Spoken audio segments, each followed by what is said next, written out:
Olá pessoal, sejam bem-vindos a mais uma aula do nosso curso de banco de dados. Bom, na última aula então a gente viu algumas coisas ainda na teoria, né? Entramos lá na parte de modelagem física do banco de dados, mas foi só uma leve introdução, né? Eu acho que primeiro a gente tem que ver alguns conceitos não, na verdade conceitos sobre tipos de dados, né, que vão compor as entidades, os atributos, né, dos nossos bancos de dados, para depois a gente partir para a elaboração do modelo físico, né? Eu acho que isso é bem necessário. Então essa aula de hoje, né, a gente vai trabalhar a visão geral de tudo que a gente estudou até o momento, né? Que foi os três modelos, né? Na parte a gente fez um estudo de um pacote grande de modelagem de dados e dentro dessa modelagem a gente viu modelo conceitual, lógico e físico, né? Então a gente vai fazer a amarração, o fechamento disso. Vamos ver alguns tipos de dados aqui, né? Que a gente vai trabalhar com o MySQL e depois a gente vai partir para o Workbench para fazer a nossa modelagem de dados, ok? Então, iniciando aqui, né, nosso slide, projeto de banco de dados e criação do modelo físico no Workbench. Bom, primeiro conceito, né, de projeto de banco de dados. Ele tem a finalidade de criar as bases de dados, né, criar bases de dados que atendam às necessidades das organizações quanto ao armazenamento, acesso a informação e segurança dos dados. Ou seja, esse projeto ele prevê, né, uma estrutura física, lógica e conceitual, né, na ordem inversa aí, tá aqui embaixo, conceitual, lógico e físico. Opa, deixa eu dar uma apagadinha aqui. Então ele prevê a nossa elaboração conceitual, lógica e física, né? E prevê essas questões de armazenamento, né? A gente tem que entender um pouco sobre armazenamento, como que isso vai ficar fisicamente, né, no computador, quem que vai fazer o acesso, o gerenciamento, que é o SGBD, né? Qual deles vamos usar, se é, nesse caso aqui do nosso curso, é o MySQL, né? Mas temos também opções como SQL Server, Oracle, MariaDB, uma série de outros, né? Pagos ou não, né? Também tem esse detalhe, o MySQL ele é gratuito. E segurança dos dados, obviamente, né? Que está mais relacionado àquela parte lá que a gente viu bastante sobre integridade, tanto a integridade referencial quanto a integridade de restrição, ok? Então, sobre modelagem, né? O objetivo é transmitir e apresentar uma representação única, não redundante e resumida dos dados de uma aplicação, né? Então é isso, né? A gente, através da nossa normalização, né, que a gente viu também, a gente visa uma estrutura enxuta, uma estrutura compacta, fazendo referências, né, para a gente não redundar dados, né? Porque quando se trata de sistemas, né, principalmente hospedagem na nuvem, na internet, é muito caro, né? Alguns planos aí são muito caros. Então, quanto mais você economizar nesse sentido, melhor. E me veio aqui em mente, né, já que a gente está tratando de um curso de programador de sistemas, quando a gente fala dessa questão de espaço, né, é possível também a gente armazenar alguns tipos de imagem e áudio no banco de dados, né, em caracteres binários. Então, o que acontece? A pessoa também tem que pensar bastante nessa parte de armazenamento, porque a gente está falando de espaço físico, né? Espaço físico pago mensalmente ou anualmente um servidor. Então, muito importante isso. Agora, se a gente for desenvolver para empresas locais, né, que o sistema ficará hospedado em sistemas locais, aí a gente tem um pouco mais de autonomia, um pouco mais de abertura para a gente trabalhar esse tipo de coisa, né? Questão do armazenamento aí. Bom, No mercado, então, o modelo entidade-relacionamento, que a gente chama de MER, é o mais utilizado para representar as aplicações em um nível conceitual. Então, esse modelo aqui, entidade-relacionamento, né, a gente usa ele para esboçar as nossas ideias, planejar, esquematizar os nossos bancos de dados. Né? E a gente apresenta para o cliente e o cliente vê se concorda ou não com aquela implementação que a gente fez de regra de negócios, né? Que eu falei em algumas aulas anteriores para vocês. A questão é, nós não vamos ficar mostrando coisas técnicas para os clientes, né?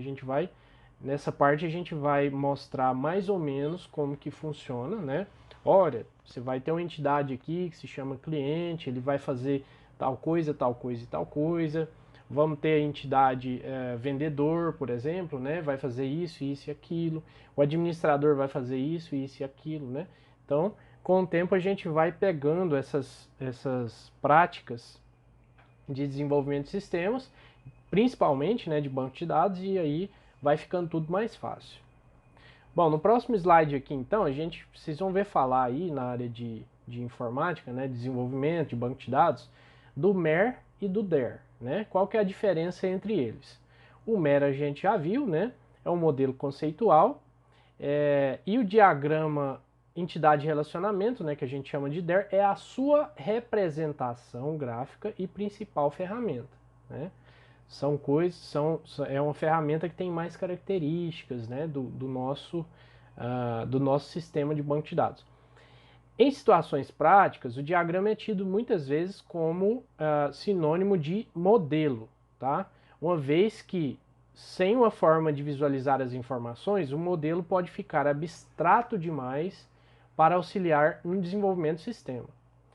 Dessa forma, quando se está modelando um domínio, o mais comum é já criar sua representação gráfica seguindo algumas regras. O que ele está falando aqui? Quando a gente conversa com o cliente para saber sobre o software que ele deseja, o software que ele quer, então a gente tem que ter em mente que a gente tem que fazer a abstração, né? Mas a gente precisa passar isso de uma forma coesa para o papel, uma forma clara, né?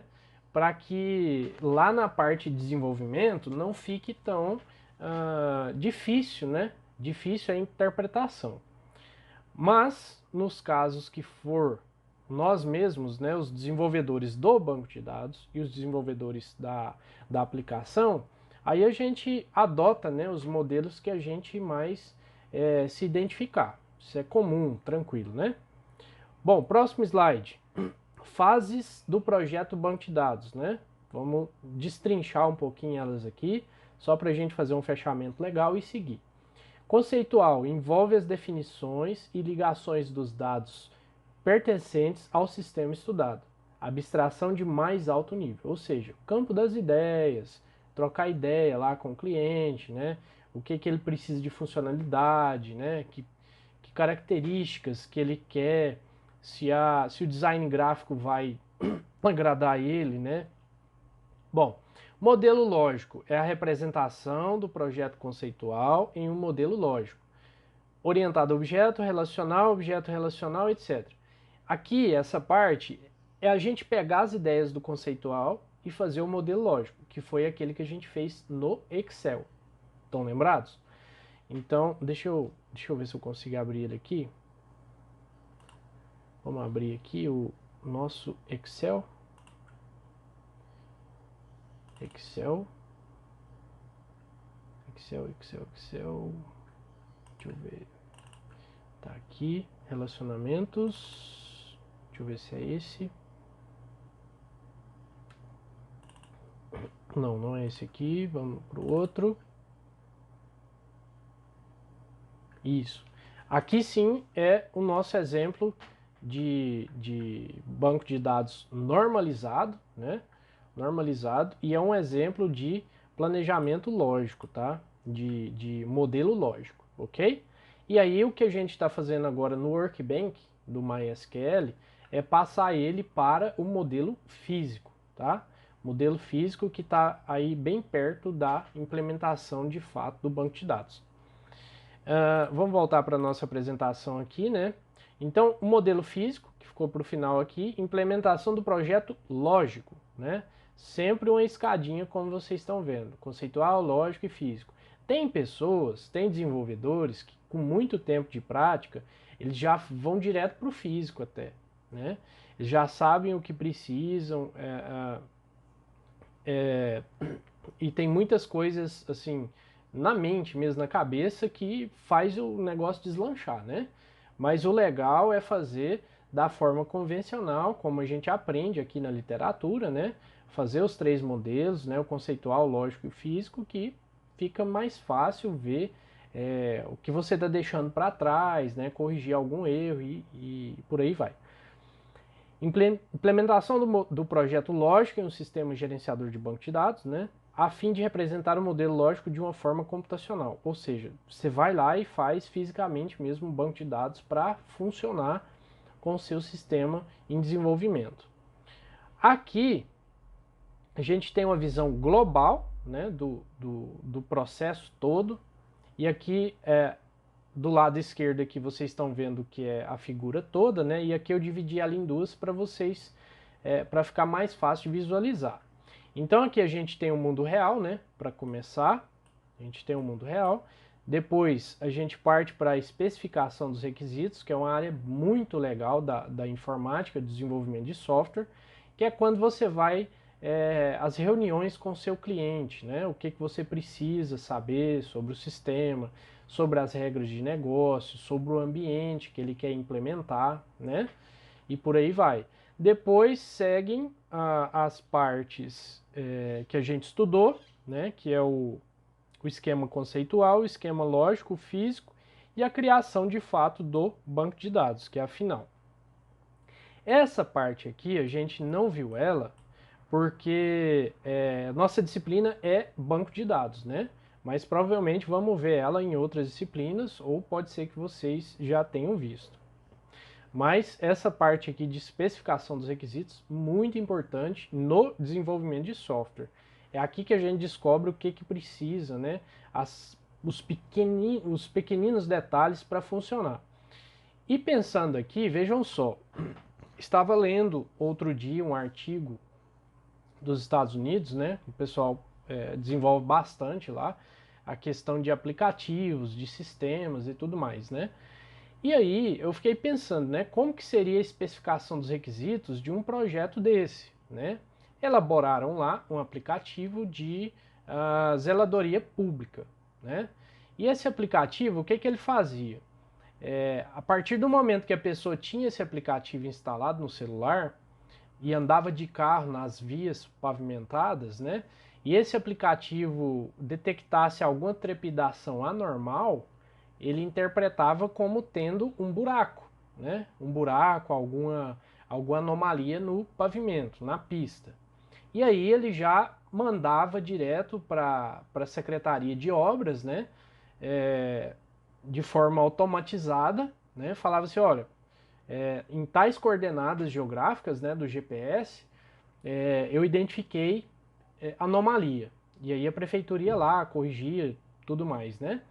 Da mesma forma, às vezes, se a pessoa passasse em um local que tivesse uma lâmpada do poste queimada, ela podia acionar, né, enviar um aviso para o setor responsável para eles irem lá e fazer o reparo necessário, né? E aí eu me coloquei a pensar, né, como que seria essa parte de mais especificamente desse software, né? Como que seria a especificação dos requisitos, né? Muito legal essa parte. E como seria também a estrutura de um banco de dados, assim, né? Não seria complexo, de fato, né? Assim, se a gente levar em consideração as duas funcionalidades que eu falei aqui, mas tiveram várias outras, né? Então, o natural era a pessoa se cadastrar nesse aplicativo, andar com ele ativado no celular, né? Ali rodando em background não, assim, por trás, né? Você tá ali mexendo no seu celular ou tá com ele assim travado no bolso, ele tá acompanhando o que você tá fazendo. Então, fiquei pensando, né, nas inúmeras possibilidades dessa parte de especificação de requisitos, né, desse esquema conceitual, todos esses esquemas até a geração do banco de dados propriamente dito, né? Muito bacana essa área. No Brasil, né, na mesma linha que eu estou dizendo, a gente tem alguns aplicativos, né? Por exemplo, a USP, a USP não, a UFSCar, se não me engano, ela desenvolveu um aplicativo que informa as pessoas sobre a localização em tempo real dos ônibus, né? Então, assim, às vezes a pessoa está na casa dela, precisa pegar determinado ônibus, e aí ela consegue ver onde ele está passando, como que está sendo a trajetória dele e que horário aproximado ela vai passar no determinado ponto, né? Isso para quem anda de ônibus é uma maravilha, né? Eu andei de ônibus muitos anos, até hoje ainda ando, né? Então, é um sistema muito útil para a população, né? E eu também me coloquei a pensar nessa questão. Como que seria o mundo real, né? Essa realidade específica do pessoal, como que foi a especificação dos requisitos para que eles pudessem elaborar o banco de dados, para que eles pudessem fazer o aplicativo, né, o software. E isso tudo, a partir do momento em que a gente tem o conhecimento, a gente consegue elaborar também, né? Então tem aí muitas ideias para a gente pegar elas no ar e implementar, né? De fato. Então com o certificado vocês vão conseguir fazer isso. Bom, próximo slide então, vamos passar aqui. Aqui a gente entra naquela questão dos tipos de dados, né? Dos nossos atributos para a nossa geração da nossa base de dados, do nosso banco de dados. O que seria isso? Vocês lembram lá que no Excel a gente estava trabalhando, por exemplo, com a entidade aqui, produto, né? A entidade produto. A entidade produto a gente tem dois atributos, né? Sendo o código do produto, que é a chave primária, e o outro, a descrição do produto, que seria um campo de texto, tá? É esse tipo de dados aqui que a gente vai estudar agora. Aqui seria, por exemplo, do tipo inteiro, tá? E aqui seria do tipo texto ou caractere, ok? Então a gente vai estudar um pouquinho isso agora para a gente poder fazer a nossa implementação do modelo físico lá no Workbench, ok? Então, iniciando aqui, a gente tem um modelo, o tipo de dado int, né, que representa inteiros entre 2.147.483.648, negativo, né, e 2.147.483.647, positivo, ok? Então, a capacidade de armazenamento de uma tabela no MySQL, né? Esses são tipos de dados específicos para o MySQL que é possível implementar, né? Esse inteiro ele tem esse range, né? Que a gente chama de range.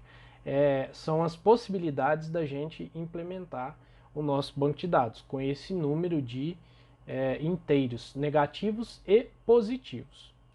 Aí a gente tem aqui o TinyInt, né? Vou ler assim em português mesmo, para vocês irem fazendo suas anotações, né? Ficar mais fácil da gente ver e ler. Então, os números inteiros do TinyInt aqui, a gente tem que ele é bem menor, né? E ele ocupa uma posição de menos 128 até 127, tá? Então, é um inteiro bem menor, né? Bem menor mesmo do que a especificação do primeiro aqui, que tem determinadas aplicações, né, que a gente usa ele. Por exemplo, uma escolha de... Vamos supor que a gente tem um sistema de notícias, né, e a gente vai lá, elabora uma notícia, tal, e ela tem uma trava, né? Quando a gente trabalha com sistemas, a gente pode colocar trava em praticamente tudo, né? E essa trava, eu implemento ela no banco de dados, por exemplo, né, com um atributo do tipo tinint de uma posição, né, que eu falo assim, olha, se for 0, a notícia não está publicada, ela não vai aparecer. E se for 1, ela vai aparecer publicada lá no meu portal, lá nas minhas notícias. Da mesma forma, eu posso interpretar isso, por exemplo, para um sistema qualquer que eu desenvolva, né, que tenha um controle de usuários, de permissões, e eu falo assim, olha, eu quero uma funcionalidade no meu sistema que eu possa a qualquer momento entrar em um usuário e bloquear ele, suspender ele. Então a gente cria um atributo na nossa tabelinha de usuário lá, né? E eu falo assim, olha, se o atributo status tiver 0, o cara não vai acessar, o usuário não vai acessar. Se tiver 1, significa que ele está ativo, então ele pode acessar. Então esse é um exemplo prático para um tipo de dado como esse, né, o tinint, que a gente vai ver outro mais na frente, que é o booleano, né, que é bem parecido, né, que dá para a gente fazer a mesma aplicação dele. Próximo tipo, a gente tem aqui o small int, tá? São números inteiros, né, com a faixa aqui de 32.000 a 32.000 de negativo para positivo, que dá um total de 65 mil e alguma coisa, né, de possibilidades. Nós temos também o medium int, tá? São números inteiros, né? Aqui já aumenta a gama um pouco, né? Não vou ficar falando esses números aqui não, mas para a gente ter conhecimento do quanto a gente pode usar, né? Quando a gente está elaborando, fazendo a coleta de requisitos, né, a elaboração do banco de dados, é muito importante a gente ter claro, né, as possibilidades que a gente tem de usar esses números aqui.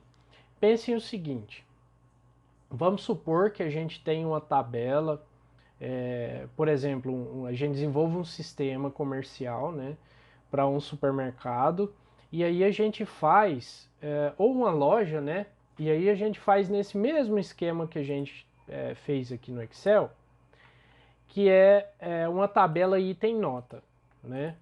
Então imaginem aqui que a tabela nota fiscal, né, vamos supor que são as compras diárias de determinado comércio, né?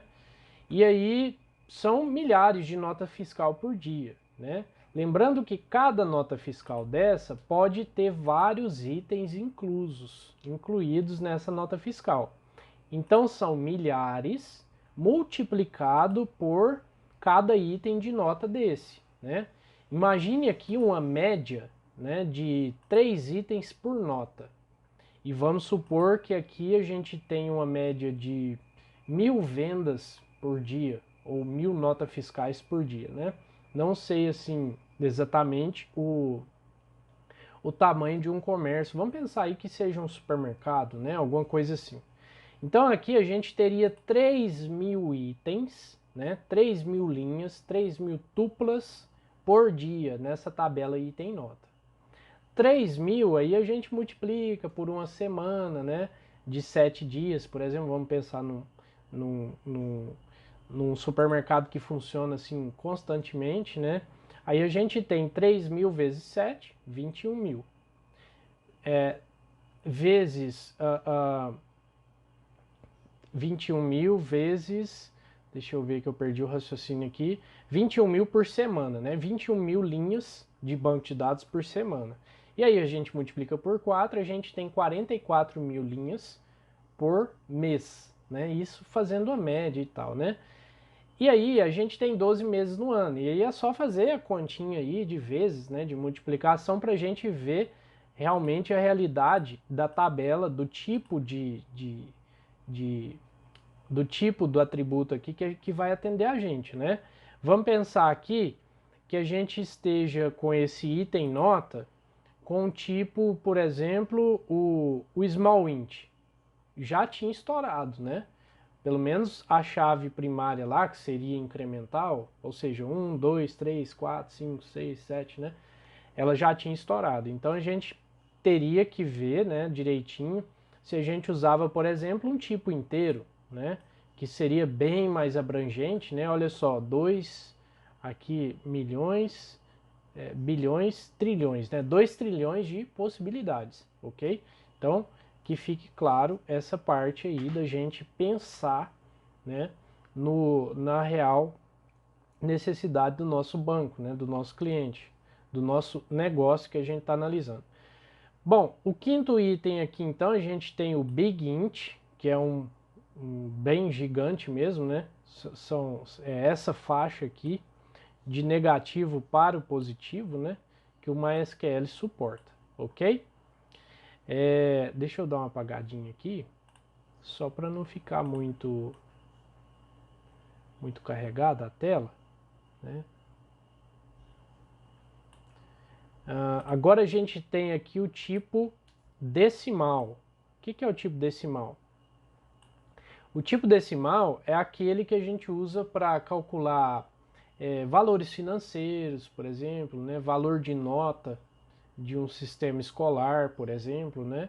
E demais valores aí que trabalham com vírgula, né? Valores decimais, nesse caso, são isso.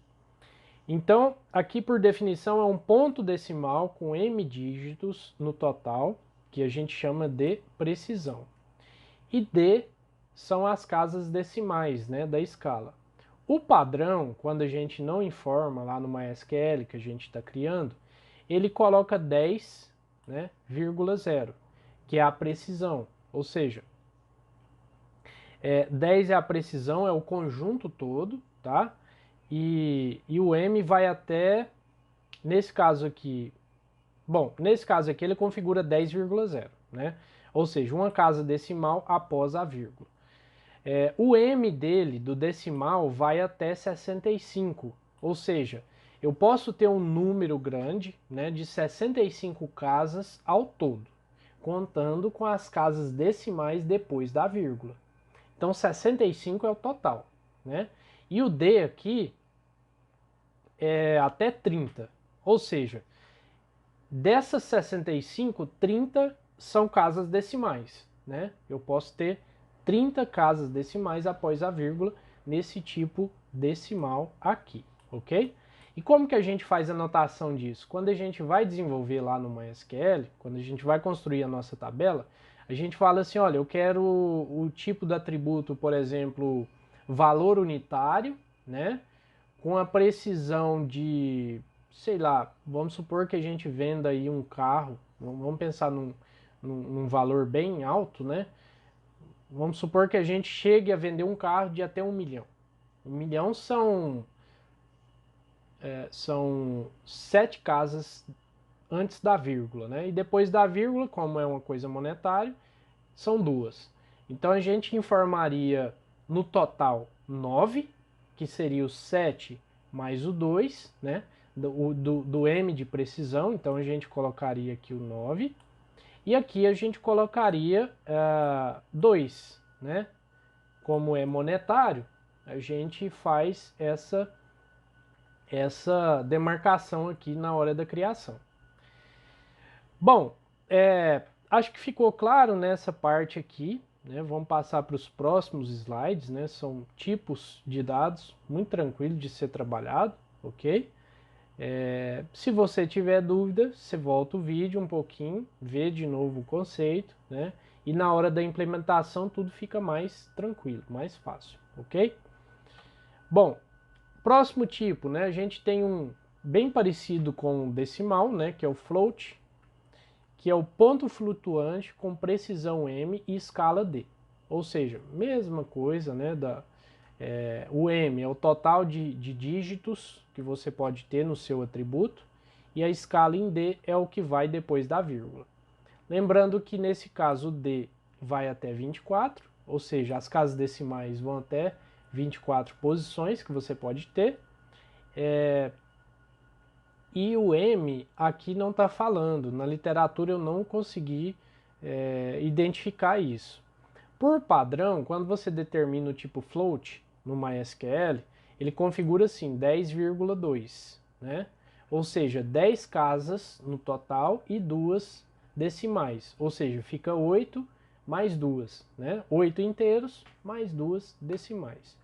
E aí você faz aquela configuração, né, que você pode fazer. Você pode, por exemplo, colocar um 20 aqui antes da vírgula e depois da vírgula você pode colocar, por exemplo, 5 casas decimais, né? Aí você teria um total aqui de 15 inteiros mais 5 decimais, né? Você consegue fazer isso. Próximo tipo, então, a gente tem um char, tá? Um char, que significa string que ocupa tamanho fixo entre 0 e 255 caracteres. Então, se a gente for lá no MySQL programar um atributo do tipo char, né, a gente tem que informar que dentro do parêntese entre 0 e 255, né? Eu poderia, por exemplo, pensar num atributo sexo, né? O sexo ele ocupa o tipo M ou F, né? M de masculino, F de feminino. Então a gente poderia pensar nesse tipo, né? Um char para o sexo de uma posição, né? Um caractere apenas seria necessário para fazer essa composição do meu tipo de dado para o sexo, tá? Nesse caso. Próximo tipo, a gente tem aqui então o booleano, né? Que eu falei que é parecidíssimo com o TININT, que são valores binários, 0 falso, né? E 1 verdadeiro. Então, a gente também pode usar ele para aquela questão lá do status, né? Questões de trava, né? Questões de... Poderia usar até para o masculino e feminino também, mas o ideal aqui, para ficar até mais intuitivo, é usar as letrinhas, né? M de masculino e F, né? E aqui a gente usa para outras coisas, como por exemplo, usuário ativo e inativo, notícia publicada ou despublicada, né? Que mais? Algum tipo de status, né? Nos sistemas, que a gente vai ver mais na implementação mesmo para a gente conseguir imaginar, né? Colocar em prática tudo isso que a gente está aprendendo aqui na teoria. Aí a gente tem também o próximo tipo, que é o varchar, né? Varchar. Aqui a gente tem o M aqui do total, né, de caracteres, que a gente quer colocar dentro desse varchar, que é o tipo de dado. Então é uma string de tamanho variável até 65.535 caracteres. Então se eu quiser pensar lá, por exemplo, num tipo de campo, por exemplo, nome completo, né? A gente pega e faz uma breve análise dos nomes maiores que a gente consegue imaginar para pessoas, né? E aí a gente coloca esse varchar lá, por exemplo, de, sei lá, de 120 caracteres, né? Lembrando que esses 120 caracteres, por exemplo, se você vai inserir um nome no banco de dados, Paulo Oliveira, né? Vou colocar o Paulo Oliveira. Paulo Oliveira, que seria o meu nome. Oliveira. Então, quantos caracteres iam entrar aqui no varchar do nome, né? Seria 5 aqui, mais um do espaço, que ele conta também como caractere, mais 1, 2, 3, 4, 5, 6, 7, 8. Então, 8 mais 1, 9, mais 5, 14. Então, 14 nesse caso aqui seria o meu armazenamento no meu varchar de 120, tá? No meu atributo nome, ok? Mas lembrando que, por que a gente tem que programar ele sempre com o maior número da possibilidade? Porque eu poderia ter um nome muito grande aqui, uma pessoa com nome composto, com 4, 5 sobrenomes, né? Que a gente sabe que existe esses casos. Então o nosso sistema ele tem que estar preparado para isso. Próximo item aqui, né? Próximo tipo, a gente tem o blob, medium blob e tiny blob. É o campo com tamanho máximo de 65.535 caracteres binários, tá? Binários. são usados para armazenar grandes quantidades de dados, como, por exemplo, imagens. Foi aquela questão que eu falei. A gente tem alguns softwares que a gente consegue converter isso, né, as imagens, para valores binários, e a gente consegue armazenar elas nos bancos de dados. É o caso, por exemplo, de impressões digitais, tá? A gente armazena impressões digitais, a gente consegue armazenar impressões digitais dessa forma aqui em banco de dados. Mas não é o foco da nossa aula, né? É só um exemplo, então vamos para o nosso próximo item, nosso próximo tipo de dado. A gente tem um Medium Text, né, que permite armazenar até 16 milhões e 700 e algumas coisas, 700 mil caracteres, né? Então já é um tipo bem robusto, né? Seria para armazenar, por exemplo, uma sinopse de livro, alguma coisa assim, né? Que teria muitos caracteres. Seria um tipo de dado, né, mais ou menos parecido com o varchar, né, ali de 65 mil, mas ele tem uma robustez de 16 milhões, né, de alguma coisa, quase 17 milhões de caracteres. Então, um espaço considerável. Nós temos o próximo tipo aqui, que é o long text, que é bem maior, né, que a gente tem aqui 4 milhões, bilhões, trilhões. A gente tem 4 trilhões de caracteres que cabem dentro de um campo long text, tá? É praticamente um livro, né? Um e-book. Então, interessante essa parte aqui. Mas eu particularmente não vejo assim, pelo menos claramente, uma aplicação prática disso aqui, né? Normalmente, se a gente vai armazenar um livro, a gente coloca ele em PDF, né? Constrói ele em PDF e armazena, enfim. Mas dá para fazer isso via banco de dados. Nós temos também o tipo date, né? Que é usado para datas. E o tipo date, ele abarca um valor de 1 do ano 1000 até 31 do 12 de 9.999, né? No formato ano primeiro, depois o mês, depois o dia. Formato de data de banco de dados é esse: ano, mês e dia, ok? Não vai mudar isso aí. O que a gente faz? A gente faz, quando leva esse tipo de dado para a interface gráfica, a gente formata ele e coloca do jeito que a gente está acostumado, né? Ou seja, dia, mês e ano, ok? Próximo tipo, a gente tem o date time, né? Que é bem parecido com o date, mas ele acrescenta o horário, ok? O horário dele, ele vai de 000, né? Horas, minutos e segundos até 23:59:59, né? Nesse formato aqui, né, a gente já tinha visto a data e aí o formato da hora. É assim, duas casas para hora, 2 pontos, duas casas para os minutos, 2 pontos, duas casas para os segundos. Então é isso, né? Esse é o date time.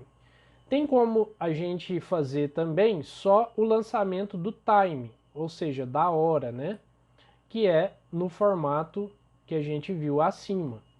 São 8 casas, né, dentro desse tipo de dado. Então a gente viu o date time, né, que é a junção dos dois, e a gente viu o tipo time. Tem também um tipo que ele não está aqui no slide, mas é o timestamp, né? Timestamp. Depois vocês dão uma olhadinha aí na internet.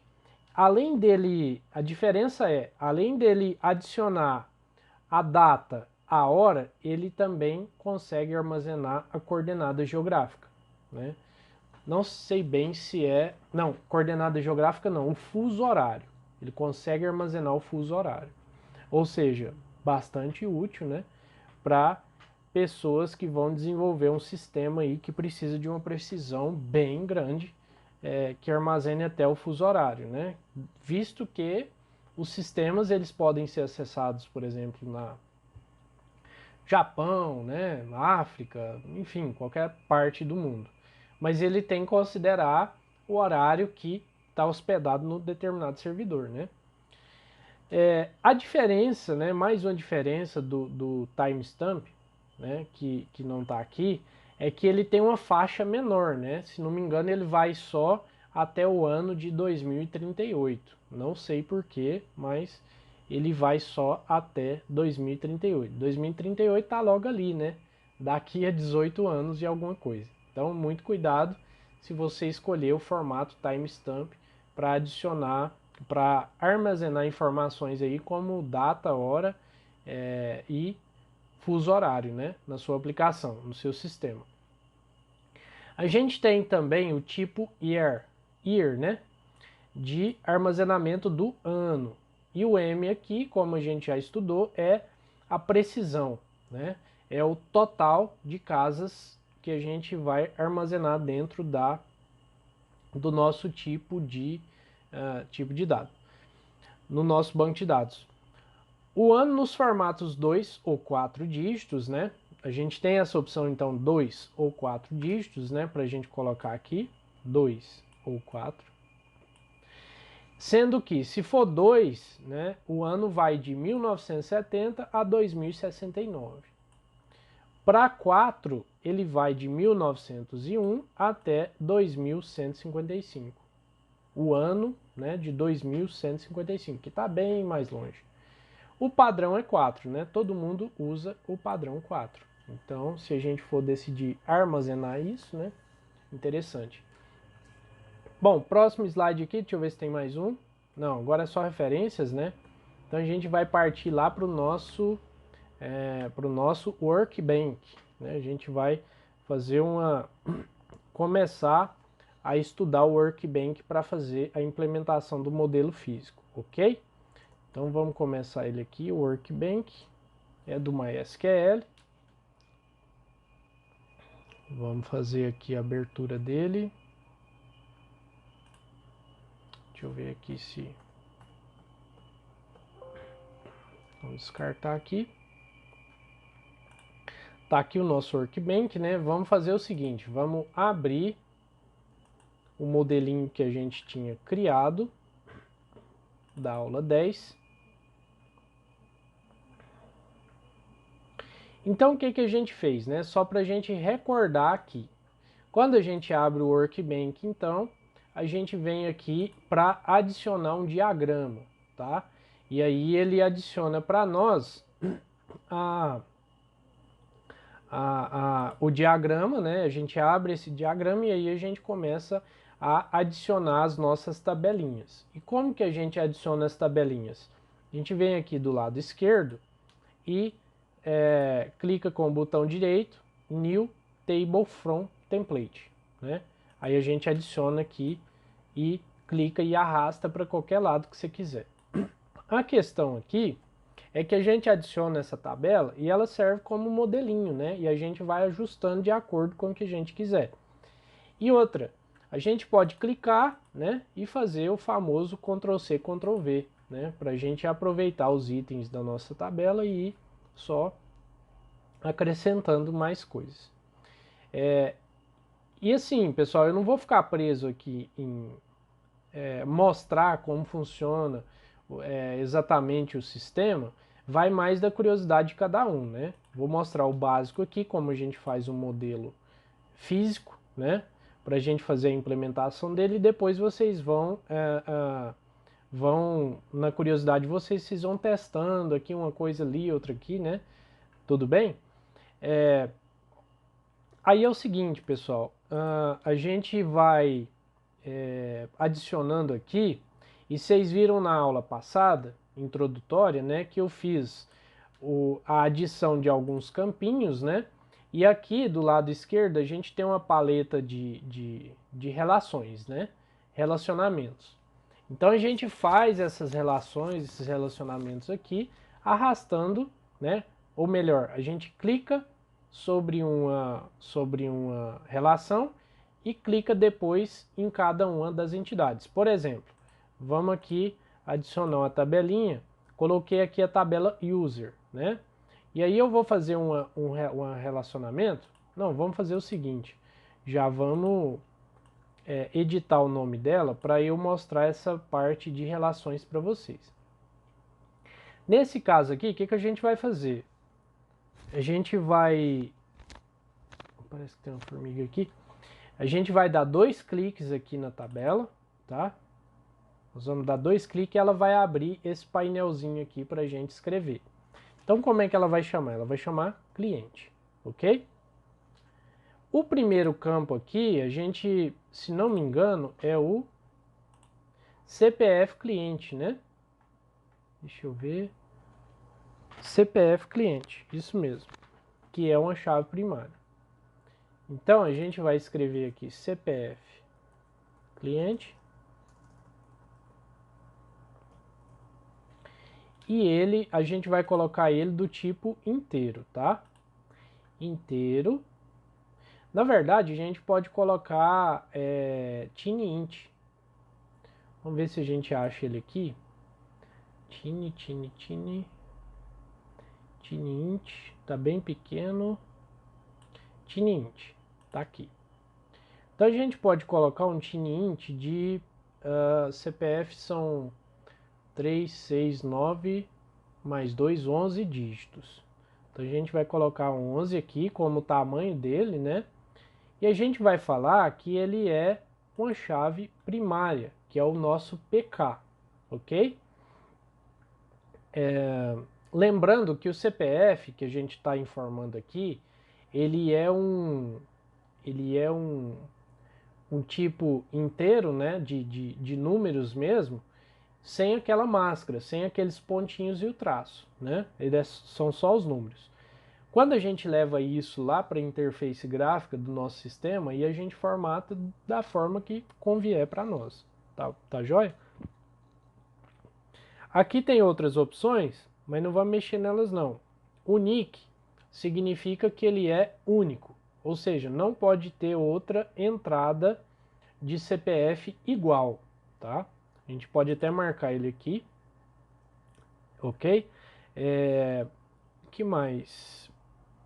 Bom, por enquanto, desse atributo aqui é só, né? Vamos lá ver o que mais que a gente tem aqui. Vamos colocar o nome do cliente e a data de nascimento, tá? Então, vamos colocar aqui nome, cliente, e a gente pode colocar um varchar de 120 caracteres, acho que é o suficiente. 120. Pode ser nulo? Não. Então a gente adiciona aqui o not null, que é a cláusula, né? Uma restrição de integridade, uma integridade de restrição, né?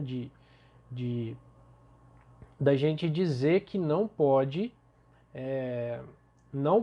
ser nulo. Então, obrigatoriamente, o cliente tem que ter um nome, né? Que mais? Aqui a gente tem um campo password que a gente vai colocar a data de nascimento. Data nas cliente, certo? E aqui a gente vai colocar do tipo date, tá? Date time, vamos colocar do tipo date. Pode ser nulo? Não, não pode. Então, já está marcado aqui, né, o NN. E aqui a gente tira esse create time. Então, a gente pode até deixar esse campo, que vai ser o quê? A data de criação do registro, tá? Ou não, né? A gente pode tirar isso aqui. Vamos ver, como se fosse a data de criação do cliente. Mas isso aqui, mais adiante, né, a gente vai ver quando a gente for desenvolver o projeto. Então, vamos excluir ele. Deletei. E aí, a gente pode só fechar o nosso painelzinho aqui, que a gente vai ver a nossa entidade cliente aqui. Agora, para explicar o relacionamento, o que eu vou fazer? Lembrando, pessoal, que vocês podem fazer isso aqui, ó. Vocês vão... Deixa eu ver se tem como dar o zoom aqui. View. Zoom in. Isso aqui fica melhor para a gente visualizar, mas a gente pode fazer um zoom out, Ctrl menos, né? Ctrl menos. Ó, A gente pode fazer um Ctrl- aqui para a gente ter uma visão geral das entidades, né? Ou um Ctrl+ para a gente aumentar elas, tá? Vou deixar elas desse tamanho para vocês verem como que está ficando os nossos relacionamentos. Aí, na paletazinha aqui à esquerda, que a gente tem das relações, né? A gente tem lá no nosso modelo lógico que o cliente ele se relaciona com a tabela nota fiscal de 1 para N, né? Então vamos lá. Vamos lá no nosso Workbench. A gente tem uma de 1 para N, né? Então a gente vai clicar na 1 para N, clicou e soltou, né? Aí a gente clica na cliente e depois a gente clica na nota fiscal, ok? Então a gente tem uma relação de 1 para N, só que ficou invertido. Deixa eu ver aqui. Automaticamente, pessoal, ele fala que a gente tem uma chave estrangeira aqui, mas a gente vai configurar isso. Vamos excluir, né? Para excluir, a gente só apertar o delete no teclado e a gente vai de novo, né? No 1 para muitos. Então a gente vem aqui, clica na nota fiscal, depois em cliente. Agora sim, a gente tem um relacionamento, né, de 1 para muitos, ok? Como deveria ser mesmo. Aí aqui, ó, ele cria a nossa chave estrangeira, né? Ele já sabe que o CPF cliente vai ser uma chave estrangeira aqui, tá? Aqui eu deixei varchar, mas a gente vai trocar também para inteiro, tá? Então vamos dar 2 cliques aqui nessa entidade. Aqui a gente vai no CPF cliente e vai trocar para TININT, né? Que a gente tinha colocado. Tá aqui para baixo, eu acho. TININT de 11 caracteres, ok? Beleza. Aqui a gente pode, no CPF do vendedor também, a gente pode colocar um TININT de 11 caracteres. Beleza. Aqui a gente fecha o nosso painelzinho e tá lá TININT de 11 os dois. Aí aqui ele viu que é uma possível chave estrangeira, né? Vamos clicar aqui 2 vezes e aí a gente vai na abinha Foreign Case, né? E aí a gente tem lá a nossa chave estrangeira lá já criada, né? E ele faz referência ao CPF do cliente da tabela cliente, ok? Se o nosso modelo lógico tiver assim, a gente vai manter, né? Aqui no modelo, na literatura, eu acho que o autor não deixou como chave estrangeira, mas a gente pode deixar para criar uma relação de integridade, de relacionamento. Deixa eu ver. Cliente, vendedor. Bom, não tá, mas a gente vai deixar, né? Vamos deixar como está no nosso modelo físico, né? Então já está criada a nossa chave estrangeira, ok? Bom, agora eu vou encerrar a aula e continuar a modelagem na próxima, né? Na criação do nosso modelinho do banco de dados, ok, pessoal? Mas foi tranquilo, né? Pra gente... detalhe, pessoal, a gente tem que verificar na literatura a diferença desse tipo de relacionamento aqui, do pontinho da lista pontilhada e da lista reta, né? Sem ser pontilhada. Vou voltar com essa informação para a gente fazer as aplicações aqui como de fato tem que ser, né? Visualmente não vai fazer diferença. O que importa para nós é esse relacionamento de 1 para muitos, né? Aqui, 1 para muitos aqui e por aí vai. Deixa eu ver só se dá para fazer a... Não dá para exibir a cardinalidade aqui, mas enfim. A cardinalidade aqui é representada assim, né? E eu vou trazer para nós a diferença entre essa listinha pontilhada e essa lista retinha aqui, ok? Então, até a próxima aula.